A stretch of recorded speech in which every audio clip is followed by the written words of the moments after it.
The commies are coming. The commies are coming. It is an old refrain in American politics. Started when Donald Trump was about 10. Well, it's back.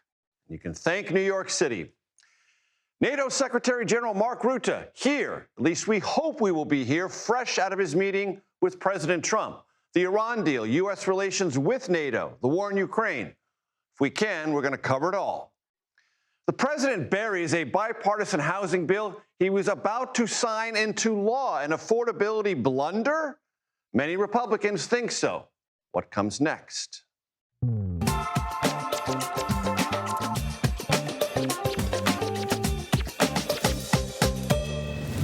Hello, everyone. I'm Major Garrett in Washington. Welcome to the Takeout. Let's talk about New York and last night's primary results. Here is a number to consider. 125,381. I know that sounds like a totally random number, but it's not.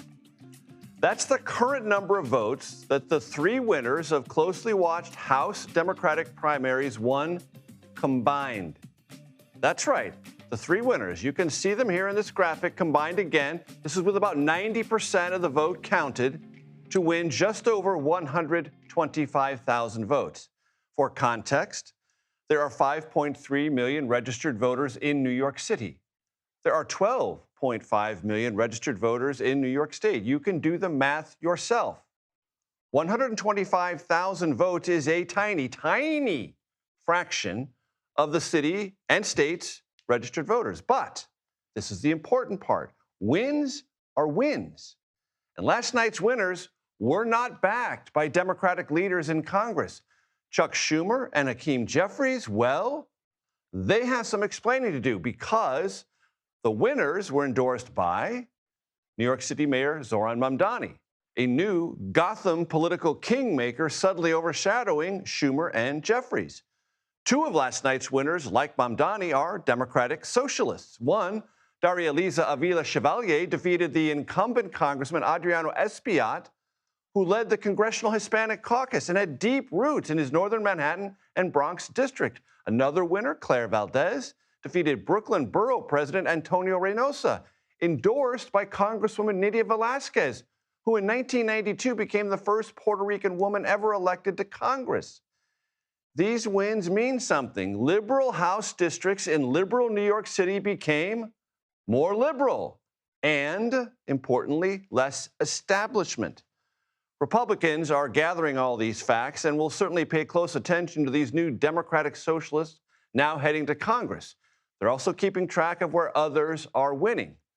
Mamdani, of course, is the nation's best-known Democratic socialist. Others include Katie Wilson, the new mayor of Seattle, Janice Lewis-George, the incoming mayor of Washington, D.C. Also, the runner-up in Los Angeles mayor's race, Nithya Raman, a Democratic socialist. One other data point to consider, Gallup recently found socialism has a 66% favorability rating among Democrats, while capitalism has a 42% favorability rating. In 2010, by comparison, capitalism led socialism 51% to 50%.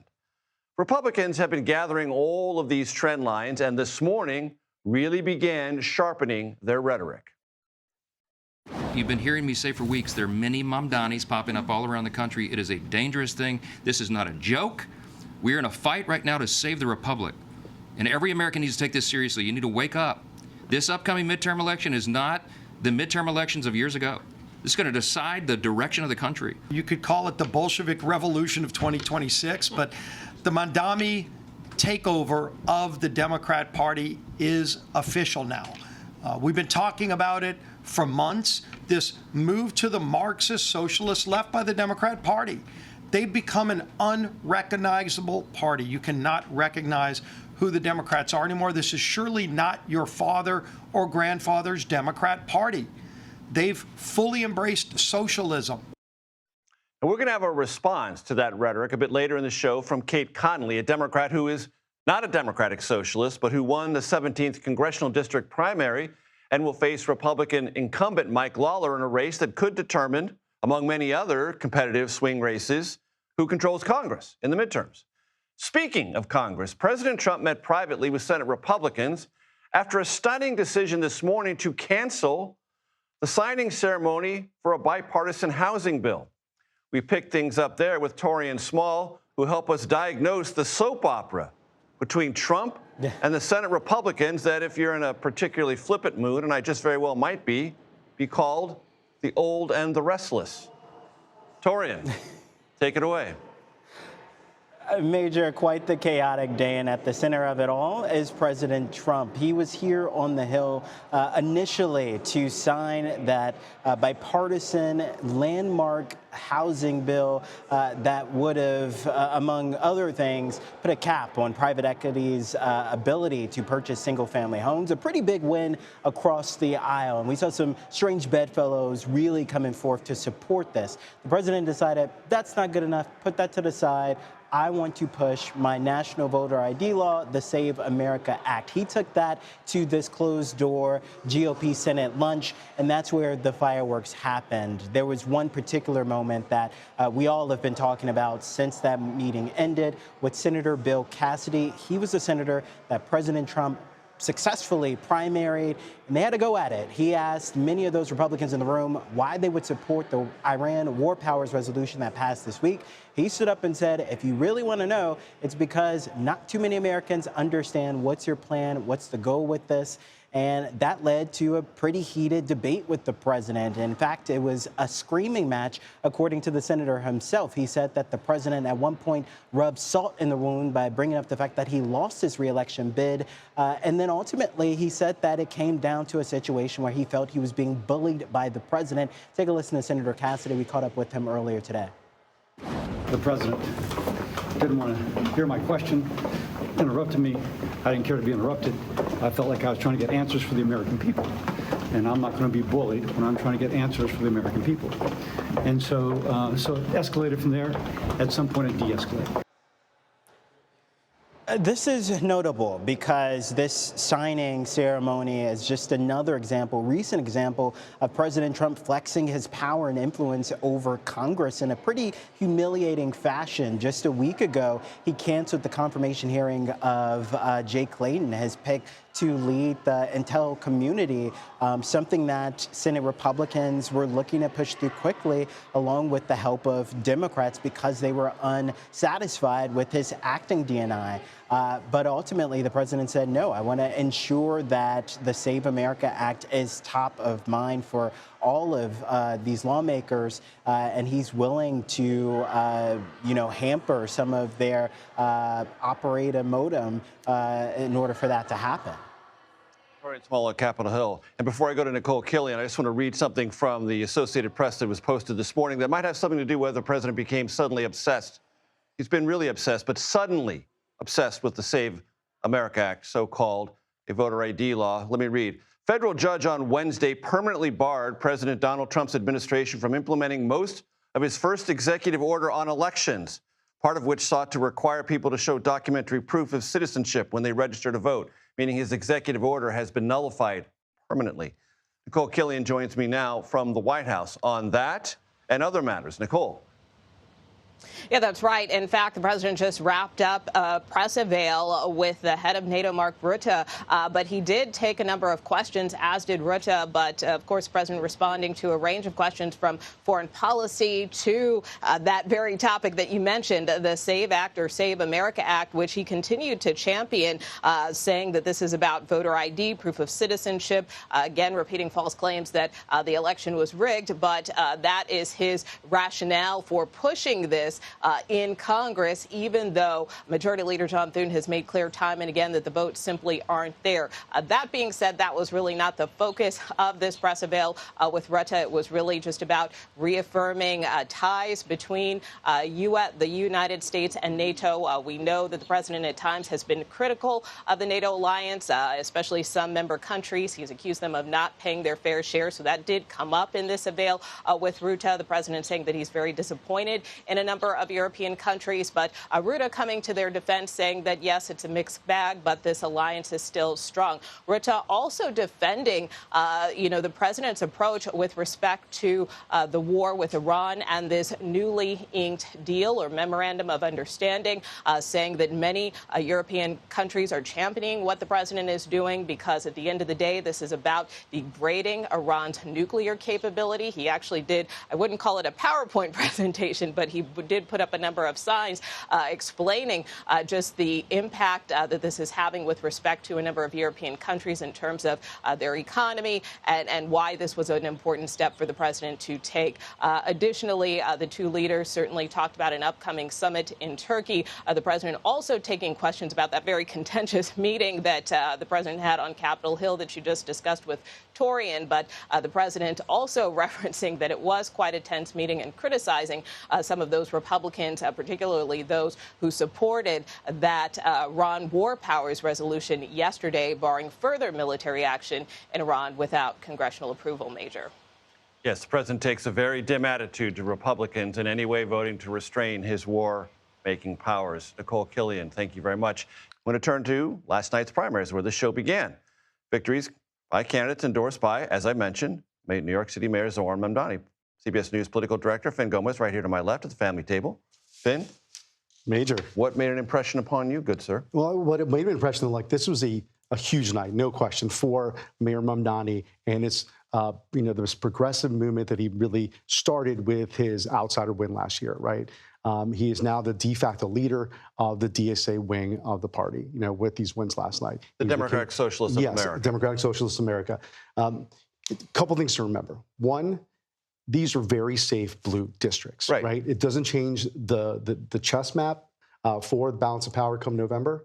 Probably the most. As I said, liberal districts in a liberal city became more liberal.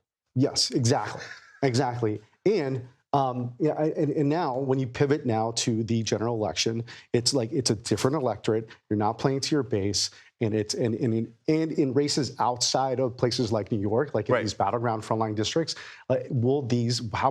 how much will this message sell, and how much will it be a deterrent to those who are up for grabs? All right, there's that, and then there's something that you and I know. Yes, Fin Gomez, because in an earlier era of our life covering American politics, we covered the Tea Party. Yes, which was a grassroots, more aggressively conservative part of the Republican Party.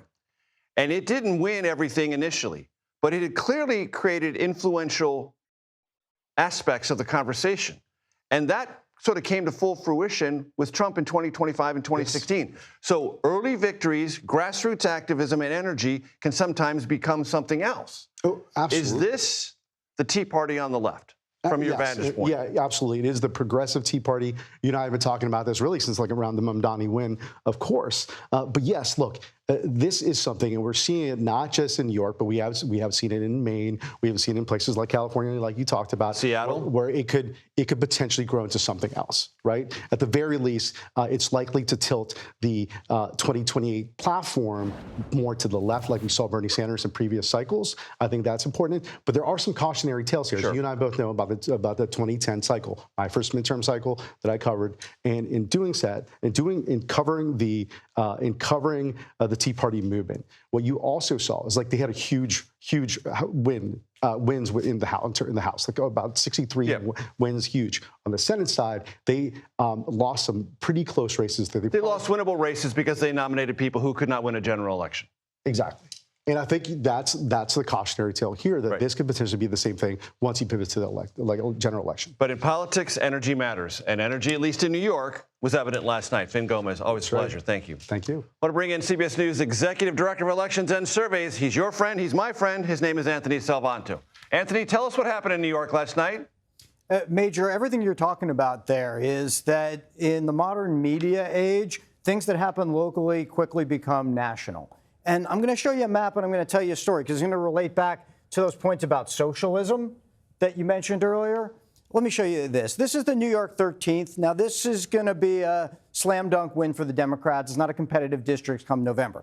But where Chevalier wins here and knocks off incumbent SBI, if I go through this and I look at the areas in the district I see places here in yellow where she did better are a little bit younger, yeah, a little bit more affluent once you control for the Latino population in these precincts up here. What I mean by generational change is you saw a lot of incumbents lose, and oftentimes you see younger voters who are looking to push out some of that old party leadership that you described at the top. So that's number one. But the other one comes back to what you said at the top about socialism, too. If you look at the polling, you will see not just among Democrats, but often among younger people with a more positive view of socialism more broadly. And I just want to unpack really quickly, that doesn't always mean all the same thing to all of them. For some of them, it's about government control over parts of the economy. For others, it's just about redistribution or taxes.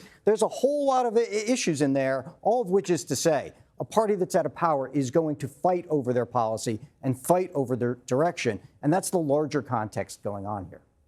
And Anthony, before I let you go, this idea of young voters being involved in these races, first of all, as registered voters, participating voters in primaries, and a significant fulcrum in the outcome, that's important because once young voters get in, they tend to stay. And if they become a recognizable part of a party's power swing, it really matters. They tend to stay. And if we're talking about fights within the Democratic Party, the Democratic Party needs them. It has relied on younger voters. The fact, though, is their view of this economy is obviously proving to be very different structurally than the previous generation's view of it. Part of that has to do with opportunity. So the party is trying to fight for those voters and make a case to them. That is what you are seeing playing out here.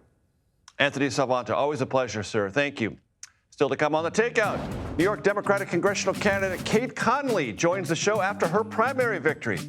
What she thinks about all this whole conversation that just played out before you, the numbers, socialism, centrism, all the rest. Plus, a new report finds Polymarket is paying content creators to post videos of them winning, get this, fake bets.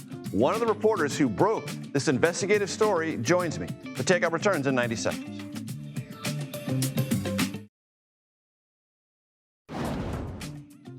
Welcome back to The Takeout. Democrats look at New York Republican Congressman Mike Lawler's Hudson Valley District 17th as one of the most gettable for them this November. Lawler will face combat veteran and Biden administration national security staffer Kate Conley, who won last night's primary. Here was California Democratic Congressman and chair of the House Democratic Caucus, Pete Aguilar, on the importance of that particular race. Listen.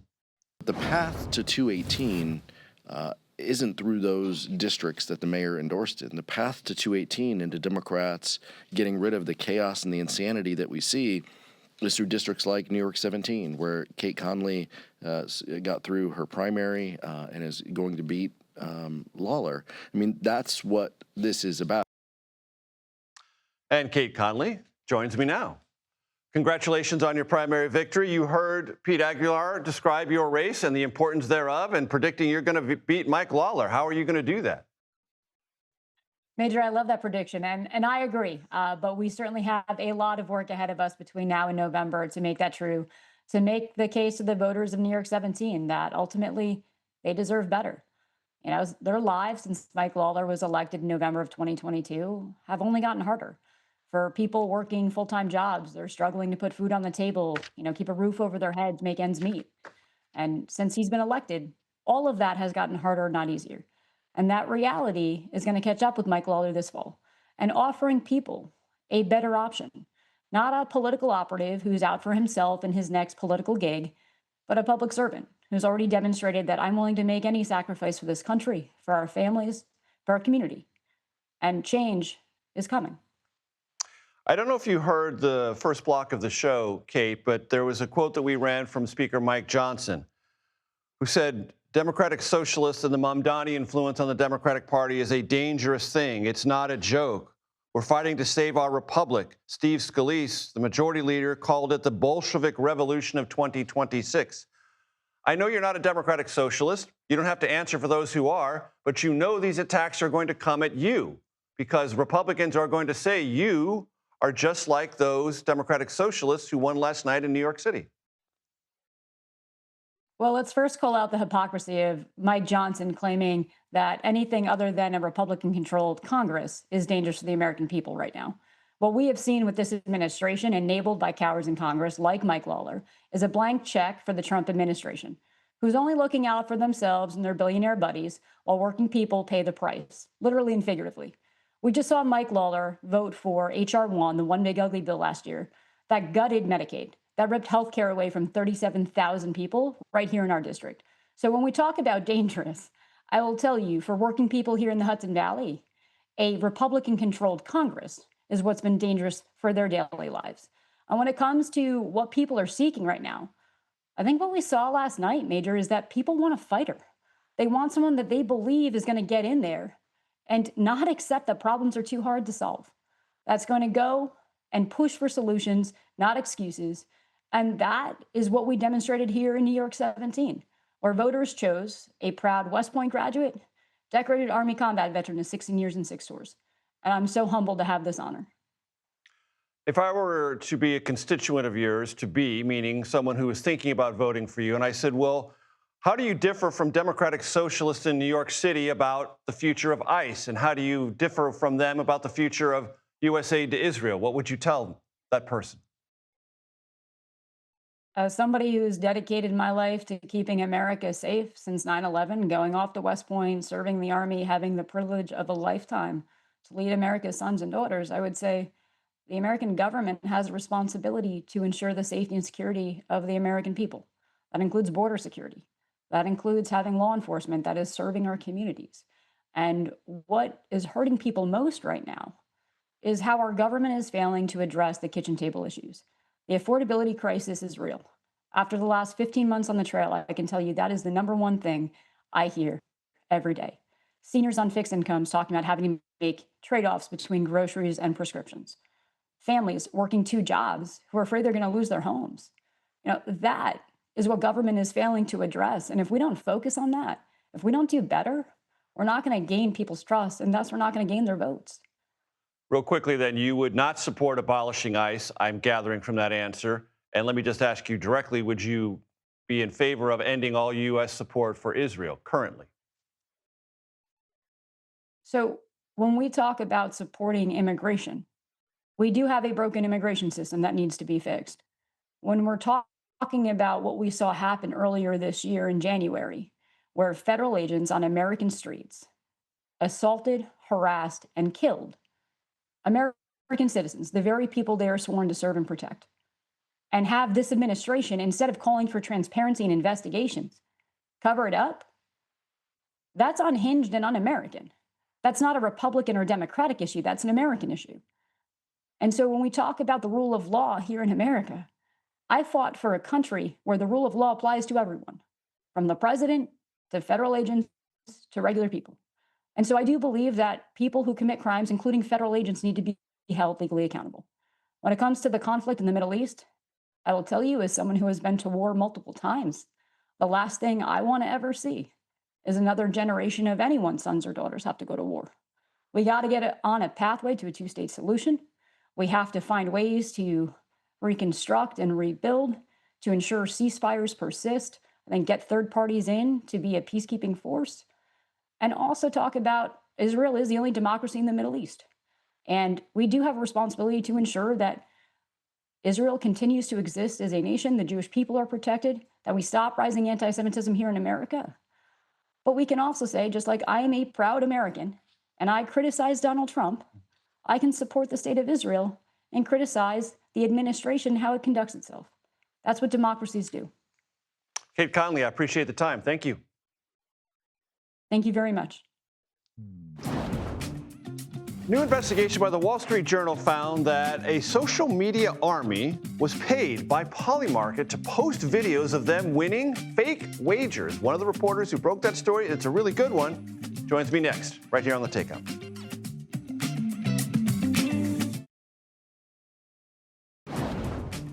Welcome back to Takeout. Thanks for hanging out with us. Here's a look at what else we and now you are watching this evening. General Chris Donahue, it's not a name you're probably familiar with, but he serves as commander of U.S. Army Europe and Africa, submitted retirement papers this week, becoming the latest high-level officer to depart the military during the second Trump administration. The Army confirmed he will relinquish his command on July 2nd. Sources tell CBS News Donahue has clashed somewhat frequently with Defense Secretary Pete Hegseth.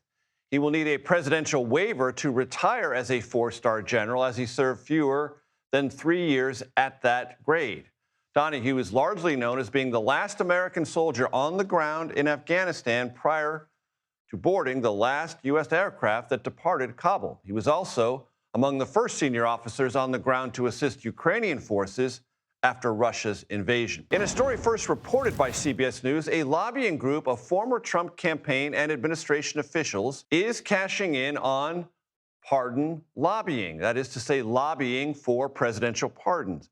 Federal lobbying disclosures reveal that Mo Strategies, that's the company's name, was paid $500,000 from a law firm in Virginia to assist them on a pardon-related matter. The filing said the firm lobbied both to the White House and Justice Department, and their president, Marty Obst, who worked on multiple Trump campaigns, says more pardon work of that kind, possibly lucrative work, is expected.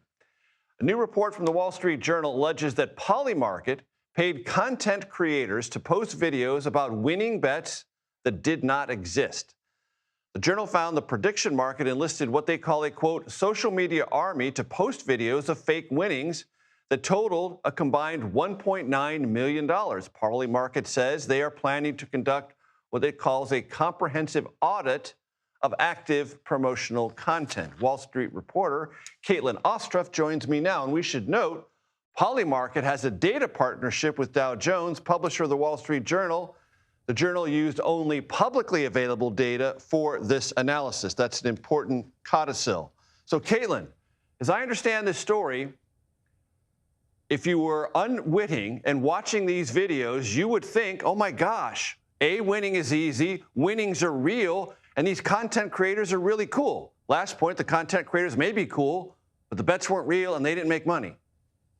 No, and these videos are very convincing. I mean, we were reviewing dozens of these for probably about 2 weeks before we realized that these are not real videos of trades being placed. You know, when we first came across these social media accounts, we were trying to figure out, because Polymarket data is public, it's on blockchain, we were trying to figure out if we could trace these trades. And what we started hitting up against was that we couldn't. And so for a while, we were trying to figure out why that was, until one day we stumbled upon one video that referenced a different URL called POIYmarket.com. And that was when we realized that the videos that we were watching were not trades actually being placed on Polymarket.com. And what did Polymarket tell you, and what do these content creators say about what they disclose or don't disclose? Yeah, so Polymarket told us that, you know, it's looking at the active promotional content that it has up. The creators told us that Polymarket directed them not to disclose that they were paid by Polymarket, and to make the trades look real and convincing. We were told by creators that if Polymarket, which reviewed videos before they were posted, saw that the videos didn't look authentic enough, that they would send them back to them to be fixed so that they looked more genuine. And how did the amplification of these fake videos work, Caitlin? Yeah, so originally creators, often college-age students, would post these videos to TikTok, Instagram, YouTube, and those would get some amount of reach from people organically coming across it. From there, Polymarket paid for a third-party company to manage what are called clippers. So these are people who run social media accounts across the world who basically make new sock puppet accounts that take the content that the Polymarket creators made and they recirculate it across the internet. And so that amplification boosted it to millions more viewers, primarily targeting a US audience. We reviewed instructional materials that the third-party clipping campaign gave to those clippers, and it said, you know, the target for this is at least a 60% US audience. Caitlin Ostroff with the Wall Street Journal. Great reporting, fascinating story. Thank you for your time very, very much. Thank you for having us. Next, what last night's victories from those Mayor Zoran Mamdani-endorsed candidates might or might not say about the future of the Democratic Party. Our political strategist panel will weigh in on that and a whole lot more. This is The Takeout.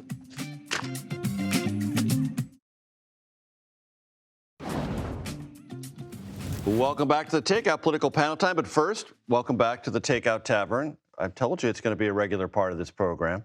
Also, we had plans, really well-organized plans, to have the NATO Secretary General Mark Rutte on the show.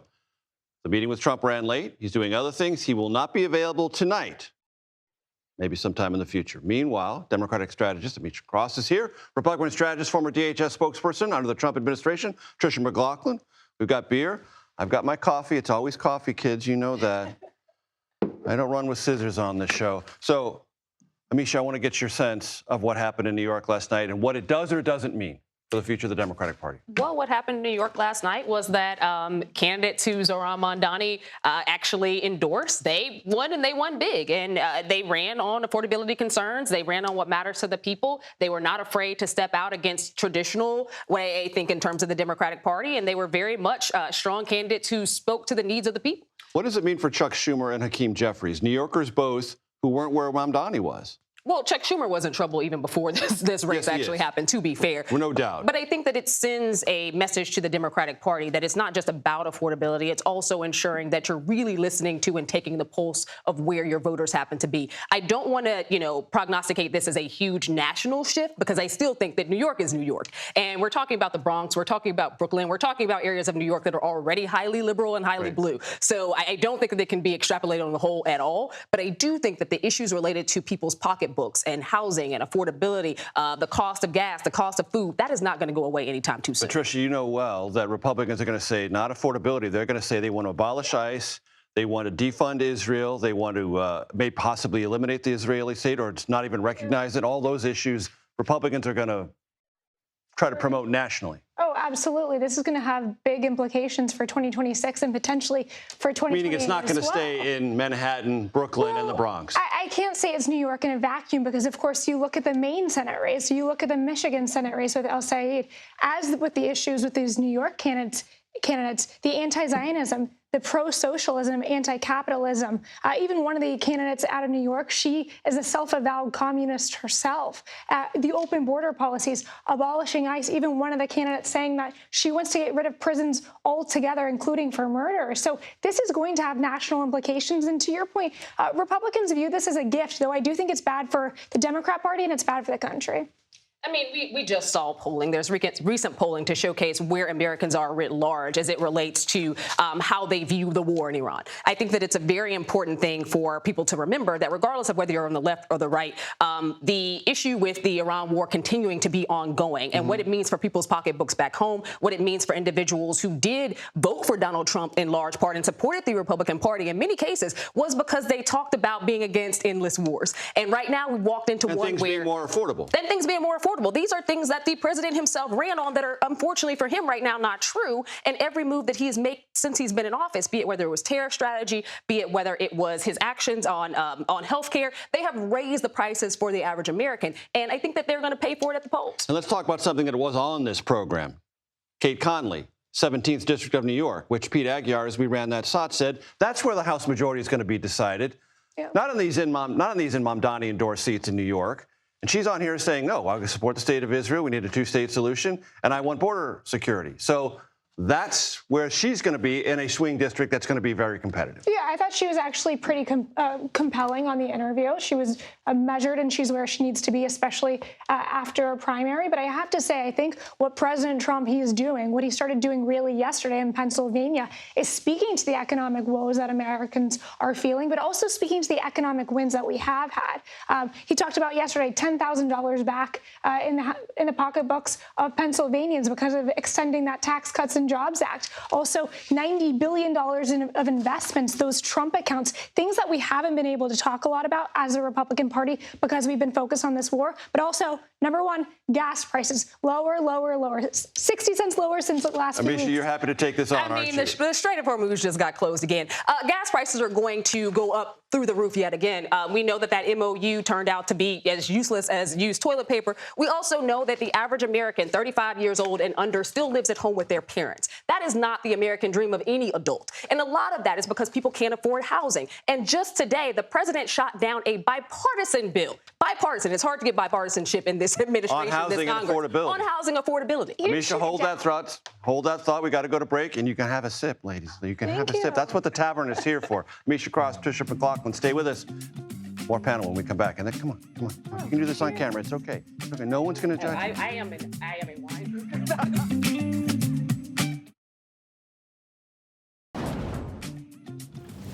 Proof positive.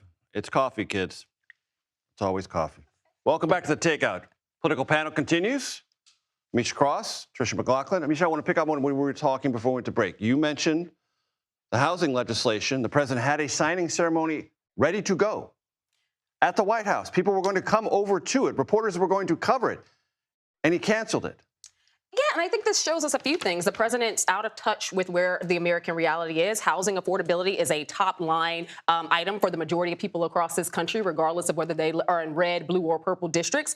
And it also showcases that the president, even when giving a bone in bipartisan legislation, he doesn't care about the midterms.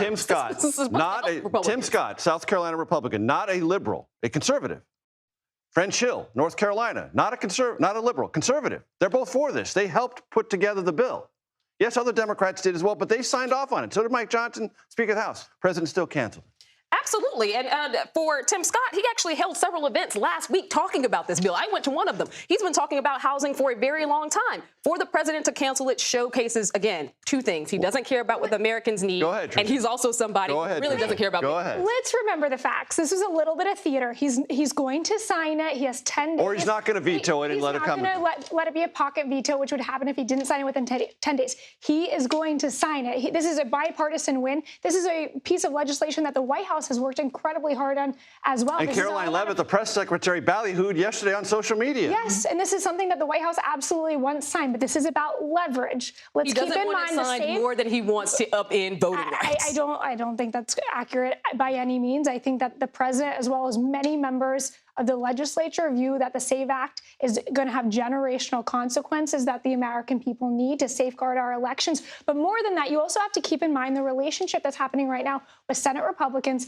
and with the president. Is as testy as it has been. It is as testy as it's been in this second term. Look what just happened yesterday with the Iran resolution. Right. Of course. They lost by 2 votes. Well, McConnell and McCormick were not there. So yeah, and where was McCormick? Where was Senator McCormick? He was with the president in Pennsylvania, and the president calls him out today. What were you doing? Correct. Well, I was with you, sir. Let's go with this farce that he's not going to sign this piece of legislation. Of course he is. Of course he cares about this, but he also can you apply leverage, Tricia? And this is a serious question. When you don't have the votes and the Republicans in the Senate are not going to abolish the filibuster. Those are the only two outcomes, and they're not going to happen. I think it's bringing everybody to the table, which is what they did today. It sounded like there was a spirited conversation, a spirited meeting today. And the throwdown. Well, sometimes that's what you need. That's what family needs. Amisha? It's just not going to happen. This is a president who does not like taking it on the chin. It's something that he is going to lose on. He knows he doesn't have the votes, but he is going to go down fighting. Right now, with all the redistricting efforts across the country, if you're already redesigning maps to increase your leverage, do you also even need the SAVE Act? This is ridiculous. The president knows that his policies are not popular with the American public. He sees his polls in the tank. And at this point, he just wants to jerry-rig the elections to change the outcome. When you look at polling data, which I mentioned in the open of the show, Gallup shows that among Democrats, socialism has a higher favorability rating than capitalism. Does that disturb you? I think that most people don't know what socialism actually means. What they do know is that their pocketbooks are in trouble. What they do know is that layoffs are happening. That's a referendum question for are they happy or not economically. Exactly. This is more of an economic bellwether than idea. If you ask most people on the street what socialism is, they can possibly name a country they've seen socialism in, but they cannot say the principles of what it actually means. What they do know is that they can't afford food. They can't afford utility bills. They need help with housing. That is what matters to people the most out here. And I think that anything beyond that or trying to narrate this in a philosophical belief system is problematic because Americans have told us. Tricia, jump in. That's an indictment of our American education system, of the civic system. If you don't know that socialism has failed every time that it's tried, that is a huge problem for the Democrat Party. It shows where the leadership of the Democrat Party will be. If you are for open borders, if you are against prison for murderers, if you think that capitalism is a failed system, that's going to be your life progressing in capitalism. You can see it as a failed system. People can't afford to feed their children. People are having less children, not because they don't want them, but because they cannot afford childcare. Yes, and that was happening under the Biden administration, and that is why. I'm not saying it's a new fear. I'm saying it's a legitimate fear. Do you believe socialism is the answer to that? I don't believe in socialism in general. What I do believe in is taking care of the American people. And what it appears is that individuals are supporting candidates who believe in policies that take care of the American people. It's an indictment on your party, the fact that I think that my party is speaking towards things that are affordable. Well, that's socialism now. Shouldn't they Making have things affordable is socialism? Making sure families can afford to live is socialism? If I can finish, that poll just showed that your party said socialism is better than capitalism, 66%. That is an indictment on your party. The only solution is socialism in order for things to be more affordable. That is a problem if your leaders cannot bring solutions. Tricia, you get the last word. You see, ladies and gentlemen, what happens at the tavern? Things get very, very real. Spicy. Amisha Cross, Tricia McLaughlin, thanks for having me. Thank you. As promised last night, we will end each show from now until July 4th with TV gems produced by this network to celebrate America's bicentennial in 1976. They were, a quick reminder, called Bicentennial Minutes. CBS aired them in the 8 o'clock hour every night for more than 2 years. Tonight, 2 Bicentennial Minutes featuring legends, and I mean legends of American film. The first, one of my favorite all-time actors, William Holden. His credits include Sunset Boulevard, Stalag 17, The Bridge Over the River Kwai, The Wild Bunch, and in my opinion, take it for what you care to take it for with, the greatest, most important movie of all time, Network. Your Bicentennial Minute with William Holden. 200 years ago today, Boston civilians were told to surrender every scrap of wool and linen they owned. The British were pulling out of the city, and General William Howe wanted nothing left behind for the American Army. Howe gave Korean Brush, a Tory profiteer, authority to collect cloth from the 7,000 civilians staying in Boston. They were warned that anyone trying to hide goods would be dealt with as a rebel. Brush didn't stop at cloth. In 7 days, he had loot worth 20,000 pounds sterling on board the ship Elizabeth, bound for Nova Scotia. But Yankee privateers caught the ship at sea and hauled it back to Boston. Korean Brush's loot was spread out for owners to identify and claim. Brush was hustled into the Boston City Jail before angry civilians could claim him. I'm Michael Cole, and that's the way it was. These historic minutes are sponsored each night by Shell. Quite obviously not William Holden. There'll be a memo about that, I promise. I hope now our second will be of director Stanley Kramer. I hope. Kramer took enormous risks as a director with films that plunged deep into social debates at the time, and importantly, he pulled no punches. Kramer directed these classics, The Defiant Ones, Inherit the Wind, Judgment at Nuremberg, Guess Who's Coming to Dinner. He also produced High Noon and The Caine Mutiny. I very much hope this is your Bicentennial Minute with Stanley Kramer.